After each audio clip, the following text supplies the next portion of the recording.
میرے حقیقی والد کی وفات کے بعد نانا نے میری ماں کا عقد ثانی جس شخص سے کیا وہ ایک لالچی اور بے ضمیر شخص تھا۔ نانا جان کی زندگی تک اس کا سلوک ہم سب سے ٹھیک رہا، لیکن ان کے مرتے ہی اس آدمی نے جس کا نام مجیب خان تھا اپنی فطرت دکھانا شروع کر دی۔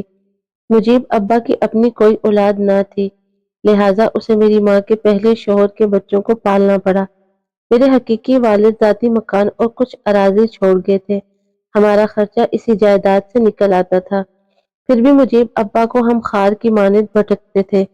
ہم 3 بہن بھائی تھے۔ جب حقیقی والد کی وفات ہوئی میں 2 برس کی اور دونوں بھائی مجھ سے کچھ بڑے تھے۔ میرے حقیقی والد کی زرعی اراضی کی پیداوار پر ابا کا گزارا تھا، تبھی وہ کوئی کام نہ کرتے تھے۔ کچھ دن ادھر تو کبھی ادھر ہلکا پھلکا کام ڈھونڈ لیتے اور تھوڑے عرصے بعد کام چھوڑ کر گھر بیٹھ جاتے تھے۔ ان کے دوست بھی اچھی صحبت کے نہ تھے۔ ابا کو بھی انہوں نے چرس کی لت لگا دی تھی، لیکن اب کیا ہو سکتا تھا؟ میری ماں ایک شریف عورت تھی، ہر حال میں ان کو گزارا کرنا ہی تھا۔ میرے بھائیوں کو ماں نے اسکول میں داخل کرا دیا کہ بڑے ہو کر انہوں نے ہی گھر کا بوجھ اٹھانا تھا، لیکن ابا نے مجھے اسکول نہ جانے دیا۔ ماں سے کہتے کہ لڑکی کو پڑھا کر کیا کرنا ہے، اس کو گھرداری اور سلیقہ سکھاؤ، یہی عورت کی کامیاب زندگی کی ضمانت ہے کہ وہ سلیقہ شار اور فرما بردار ہو۔ بھائی چھوٹے تھے، میری حمایت میں نہیں بول سکتے تھے، یوں میں اسکول جانے سے رہ گئی۔ جن دنوں میں 5 سال کی تھی انہوں نے میری قسمت کا فیصلہ کر دیا۔ عید میں 2 دن تھے، والد صاحب نے امی سے کہا، بخت بی بی میں اپنے دوست کے پاس کسی کام سے جا رہا ہوں، کلثوم کے لیے عید کے کپڑے اور چوڑیاں لینی ہیں تو اسے تیار کر دو۔ میں اس کے لیے شہر سے ریڈی میڈ کپڑے، نئی جوتے اور چوڑیاں لیتا آؤں گا اور بچی سیر بھی کر لے گی۔ ماں مجھ سے بہت پیار کرتی تھی، سوچا کہ عید کی شاپنگ سے میری بچی خوش ہو جائے گی، سیر بھی کر لے گی۔ انہوں نے مجھے نہلایا اور صاف ستھرے کپڑے پہنا کر تیار کر دیا۔ والد صاحب میری انگلی پکڑ کر گھر سے چل دیے۔ میں جو بخت بی بی کی بیٹی بے بخت ہونے کو باپ کے ساتھ آنکھوں میں سیر سپاٹے کا خواب سجا کر گھر سے نکل آئی تھی، شہر جانے کی بجائے ابا ایک بیل گاڑی میں بیٹھ کر اگلے گاؤں آگے۔ یہ بیل گاڑی ہرے چنوں سے بھری ہوئی تھی اور گاؤں جا رہی تھی۔ تمام راستے میں ہرے چنے کھاتی گئی، مسافرت کا بھی پتہ نہ چلا اور ہم گاؤں آگے۔ ابا نے دوست سے ملنے کا تو بہانہ کیا تھا، اصل میں وہ میرے بدلے اپنی شادی طے کر آیا تھا۔ اس کو نو عمر لڑکی سے شادی کا شوق تھا، جبکہ امی اس سے 5 برس بڑی اور 3 بچوں کی ماں تھی۔ ہوا یہ تھا کہ انہی دنوں ابا نے ایک شخص کی لڑکی کو دیکھا، وہ اس کے دل کو بھا گئی۔ یہ والد کا پرانا واقف کار تھا۔ میرے باپ نے اس سے کہا کہ تو مجھے اپنی لڑکی کا رشتہ دے دے، بدلے میں تیرے بیٹے کو اپنی بیٹی کا رشتہ دے دوں گا۔ چنانچہ مجھے میرا باپ اس کے گاؤں لے گیا، وہاں اس نے اپنا نکاح اس شخص کی بیٹی سے پڑھوایا اور میرا نکاح اپنے نئے سالے سے کروا دیا۔ سب کے سامنے یہ فیصلہ کیا گیا کہ میری رخصتی بالغ ہونے پر کر دی جائے گی۔ میرے والد نے جس لڑکی سے نکاح کیا اس کی رخصتی بھی چند ماہ بعد ہونا قرار پائی تھی۔ اس وقت میں اتنی کمسن تھی کہ مجھے علم نہ تھا کہ میری قسمت کا فیصلہ کر دیا گیا ہے، بلکہ میں تو وہاں موجود لوگوں کی گود میں بیٹھ رہی تھی۔ گھر واپس آنے سے پہلے محلے والوں میں سے کسی نے یہ خبر میری ماں کو دے دی۔ ان کو یقین نہ آیا، مگر جب والد نے گھر پہنچ کر اس خبر کی تصدیق کر دی تو وہ ہکا بکا رہ گئی۔ وہ تو ان پر اعتماد کرتی تھی اور سمجھتی تھی کہ میرا خاوند ہمیشہ میرا رہے گا، وہ تو کسی اور کا ہو چکا تھا۔ اس کی پیاری بیٹی کے بدلے میں اس کی سوکن مل رہی تھی۔ اس پر میری ماں بہت روئی پیٹی۔ والد سے پوچھا کہ میرا قصور تو بتاؤ، اگر میری سوتن لانی تھی تو میری ہی بیٹی کے بدلے میں کیوں لائے ہو؟ یہ بات میری سمجھدار ہونے پر میری والدہ نے مجھے بتائی۔ جب میں گھر پہنچی تو خوشی سے ماں کی گود میں چلی گئی۔ جس ہستی نے چند گھنٹوں پہلے مجھے خوشی خوشی تیار کیا تھا وہ اب مجھ سے لپٹ کر رو رہی تھی۔ دن رات کا رونا اب میری ماں کا مقدر بن گیا تھا۔ 6 ماہ گزرنے کے بعد میرا باپ اپنی منہوا کو رخصت کروا کے لے آیا۔ وہ دل کی بری نہیں تھی، لڑکی سی تھی۔ وہ خود اس شادی سے خوش نہ تھی، بدلے کی رسم کی بھیڑ چڑھ گئی تھی۔ اس نے اپنے غم کی پناہ میری ماں کی ہستی میں تلاش کی، ہاتھ جوڑ کر امی کو منا لیا کہ مجھ سے ناراض مت ہوں، میں تو خود مجبور تھی، مجھ کو تو زبردستی اس کے پلے باندھا گیا ہے۔ 2 سال تک وہ میری ماں کے ساتھ رہی۔ بچے کی پیدائش پر وہ نوزائیدہ سمیت دنیا سے چل بسی۔ सौतन की मौत पर भी मेरी माँ ने बहुत आंसू बहाए, क्योंकि वो एक नेक दिल लड़की थी और मेरी माँ को बहुत सुख पहुंचाती थी। सारे घर का काम करती, अम्मी के कपड़े धोती, इनके पैर तक दबाती थी। सच कहूँ कि ऐसी नेक लड़की मैंने कभी ना देखी थी।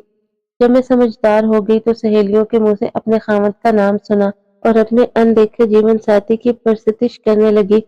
मेरी सहेलियां मुझे इसके नाम से छेड़ती तो मैं आसमान की वसतों में पहुंच जाती। माँ ने मेरा जहेज बनाना शुरू कर दिया था। मैं 16 बरस की हो गई तो ससुराल वालों ने रुखसती का मुतालबा कर दिया। बाप ने टाल मटोल से काम लिया। 3 साल तक ससुराल वाले तकाजा करते रहे और अब्बा इनकार करते रहे। आखिर वो लोग तंग आ गए।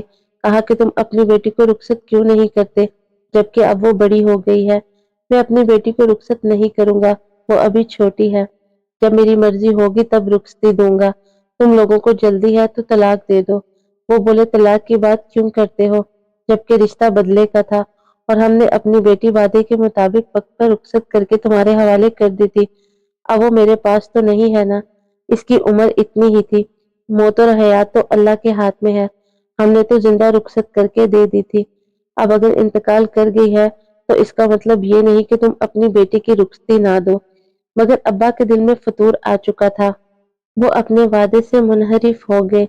बोले कि मैंने तलाक लेनी है और मैं इसके लिए अदालत तक जाऊंगा। तुमसे जो हो सकता है कर लो। गांव के लोगों ने भी समझाया कि वो शरीफ लोग हैं, तुम बेटी का निकाह कर चुके हो, अपने वादे से मत फिरो। मगर वालिद ने मौकफ इख्तियार किया कि जब मेरी लड़की 4-5 बरस की थी तब निकाह हुआ था। हालांकि इसकी उम्र में लड़की का निकाह नहीं होता। इसके बदले वाली जो मेरे घर वाली थी वो भी मर गई है। मेरे पास तो कुछ ना रहा। अब इसी वजह से मैं अदालत जाऊंगा। बहरहाल अब्बा अदालत से मुझे तलाक दिलवाने में कामयाब हो गए। कुछ अरसा बाद वही किया जो वो चाहता था। मेरे भाई अब्दुल के निकाह के बदले किसी और घराने में बदले की रस्म दोहरा दी गई और मेरी भाभी के भाई से मेरा निकाह कर दिया गया।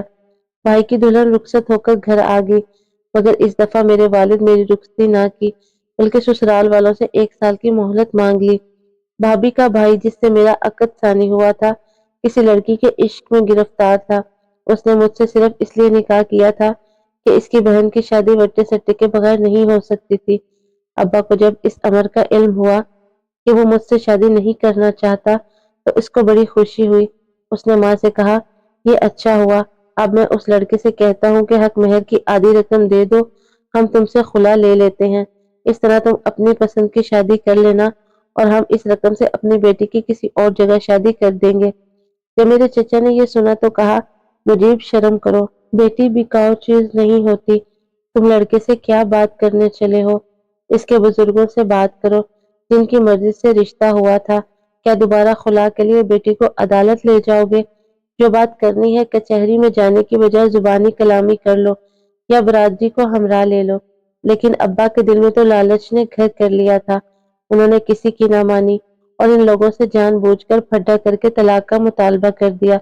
मेरी माँ रोने लगी कि अब मेरी बेटी को दोबारा तलाक मत दिलवाओ, बल्कि खुशी खुशी रुखसती दे दो। इस पर अब्बा ने जूता उठाकर मेरी अम्मा को मारा तो वो बेचारी सिसक कर चुप हो गई। अब्बा एक बार फिर मुझे अदालत ले गया। कचहरी और तहसील के चक्कर लगने लगे। मुझे कहा, अदालत में ये कहना है और ये कहना है, और मैं दुआ करती कि खुदा करे ये बातें मुझे मनो ऐन याद रह जाएं, वरना वो घर आकर मेरी खाल उधेड़ डालेंगे। साल भर कचहरी के चक्कर लगते रहे।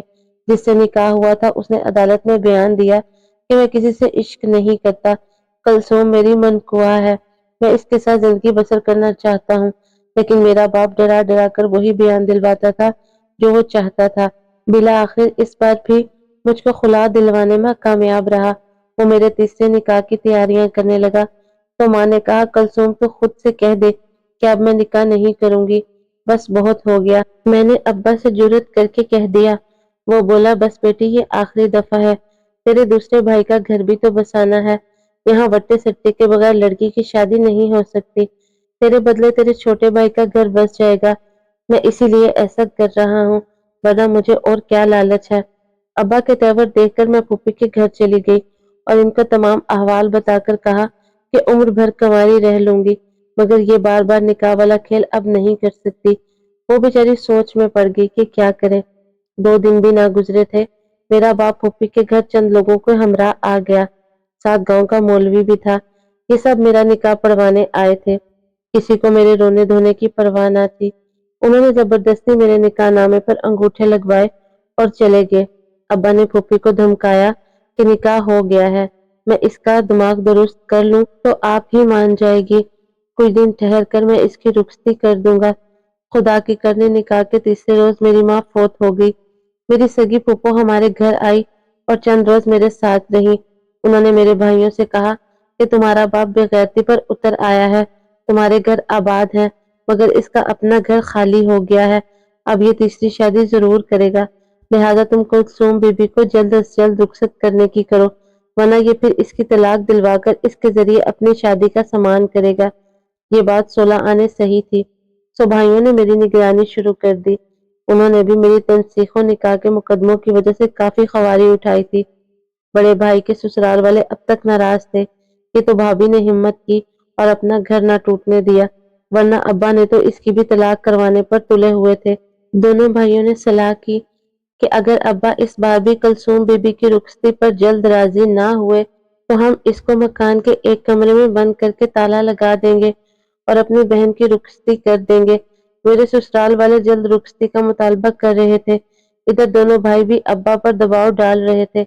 अब्बा हर बात के जवाब में कहता, तुम लोगों को इतनी क्या जल्दी पड़ी है, बेटी की शादी धूमधाम से करूंगा, अच्छा जहेज दूंगा, जरा तैयारी तो कर लेने दो, सोचने समझने का मौका तो दो। भाई बोले, अब्बा अब तुम क्या सोचोगे, कलसूम के निकाह करने से पहले सोचना था। मगर अब्बा ने दिल में कुछ और ठानी हुई थी। इधर भाइयों ने अपने तौर मेरी रुखसती की तैयारियां शुरू कर दी और कहा कि देखते हैं अब हमें कौन रोकता है। अब्बा की नीयत में फतूर था। उसने सोचा लड़के बड़े हो गए हैं, अब ये मेरी चलने नहीं देंगे। बस एक रोज उसने मेरी फूफी को तैयार किया, कलसूम बीबी को शहर लिए जा रहा हूँ ताकि तुम मेरी बेटी के जहेज के जोड़े खरीदने में मदद कर सको। फूफी उनकी बातों में आ गई कि चलो आप किसी तरह अपने घर की होगी। भाइयों को इन पर एतमाद था, सो मना ना किया और मैं फूफी के साथ इनके घर चली गई। वहां अब्बा पहले से मौजूद थे। वो हमें लेकर बाजार आया।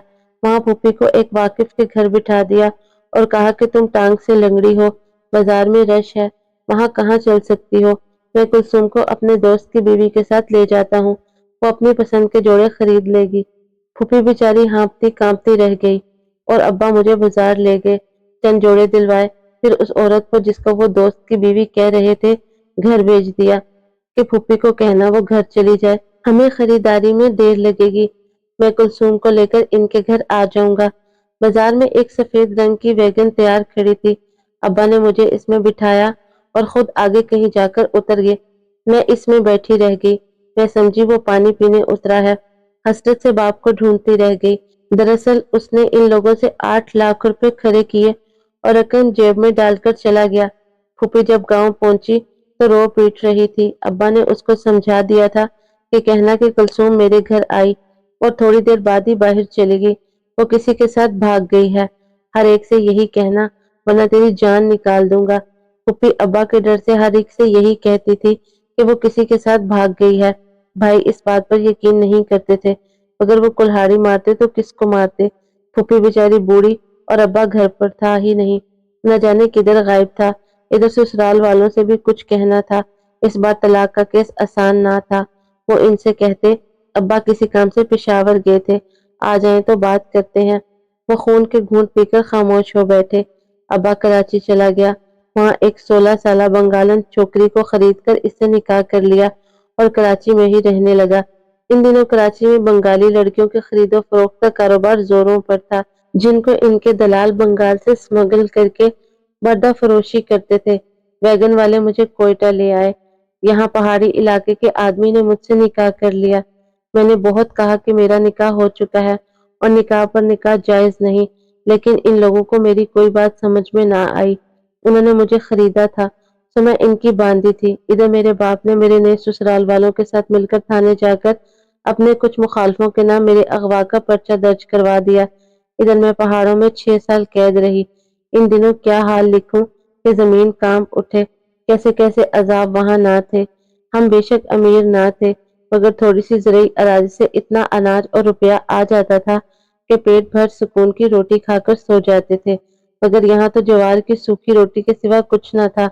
بے آب و گیا، کالے دیو جیسے پہاڑ، ان پہاڑوں میں ایسے لوگ رہتے تھے جو برسوں نہیں نہاتے تھے، 6 ماہ میں ایک بار نہا لیتے۔ ان کے جسموں سے ایسی بو آتی تھی کہ مجھے ابکائی آ جاتی تھی۔ رفتہ رفتہ میں اس کی عادی ہو گئی، کیونکہ میرے سے بھی اب ویسی ہی بو آتی تھی۔ میں بھی مہینوں نہانے کو ترستی تھی۔ روکھی سوکھی روٹی، پیاز اور بھیڑ کے دودھ کی لسی سے نوالے نگلتے میرے حلق میں چھالے پڑ جاتے تھے۔ یہاں کوئی عورت بیمار ہو جاتی تو وہ مر جاتی، مگر اس کا علاج کو نہ لے جاتے تھے۔ یہاں کی زندگی کتنی گھٹن تھی۔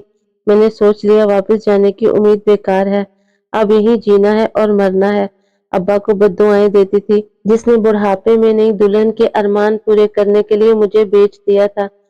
خدا چاہتا ہے کہ انسان اس کی رحمتوں سے مایوس نہ ہو۔ 6 سال بعد میں بالکل مایوس ہو چکی تھی۔ ایک بار مجھے پہاڑ سے شہر کے ہاسپٹل جانے کا موقع ملا، جہاں میرے شوہر کی بیمار ماں کو ہاسپٹل میں داخل کروا دیا گیا۔ اس کے گردے کا آپریشن ہونا تھا۔ اتفاق سے مجھے نرس سے اکیلے میں بات کرنے کا موقع مل گیا۔ میں نے اس سے منت کی کہ تم کسی طرح اس پتے پر میرے بھائیوں کو اطلاع کر دو، آ کر مجھے یہاں سے لے جائیں۔ وہ رحم دل لڑکی تھی۔ اس نے گھر جا کر اپنے باپ کو بتایا۔ اس کا باپ اسی وقت میرے بھائیوں کے پاس چلا گیا اور میرا پیغام ان کو دیا۔ وہ اس کے ساتھ شہر آئے اور فوراً ڈی سی صاحب سے ملے۔ وہ میرا نکاح نامہ بھی ساتھ لائے تھے۔ اس طرح انہوں نے مجھے برآمد کرا کر میرے بھائیوں کے حوالے کیا اور مجھے ظالموں کے چنگل سے رہائی دلائی۔ ابا کا پتہ چلا کہ وہ کراچی میں ایک ٹریفک حادثے میں انتقال کر چکے ہیں۔ اب کون ان کا بال بھیکا کر سکتا تھا؟ یہ ایک معجزہ ہی تھا کہ میں دوبارہ اپنے گھر واپس آ گئی۔ جب میں گھر پہنچی میری حالت بری تھی۔ عورتیں مجھے دیکھنے آئی تھی اور افسوس کرتی تھی۔ ان سے بھائیوں نے یہی کہا تھا کہ یہ شہر میں بازار کی بھیڑ میں گم ہو گئی تھی اور والد سے بچھڑ کر راستہ بھول گئی تھی۔ جن لوگوں سے راستہ پوچھا وہ اسے اٹھا کر لے گئے۔ یہ ان کے چنگل میں تھی۔ فرق یہ تھا کہ انہوں نے اس سے جبری مشقت نہیں لی، بلکہ خادمہ بنا کر رکھا۔ یہ معاملہ میرے بھائیوں نے میرے سسرال میں جا کر بتایا۔ وہ لوگ مجھے دیکھنے آئے اور میری حالت دیکھ کر یقین آ گیا۔ انہوں نے مجھے معاف کر دیا۔ طلاق تو وہ دے ہی چکے تھے اور جس سے نکاح ہوا تھا اس نے بھی شادی کر لی تھی۔ اس کے بعد میں بھائی بھابھیوں کے ساتھ رہنے لگی۔ بھتیجے بھتیجیاں مجھ سے پیار کرنے لگے۔ مجھ کو ایک نئی زندگی مل گئی۔ سچ شکر کہ میں ان رشتوں کے درمیان اپنوں میں ہوں۔ ان کی موجودگی میں خود کو تہ دامن نہیں سمجھتی۔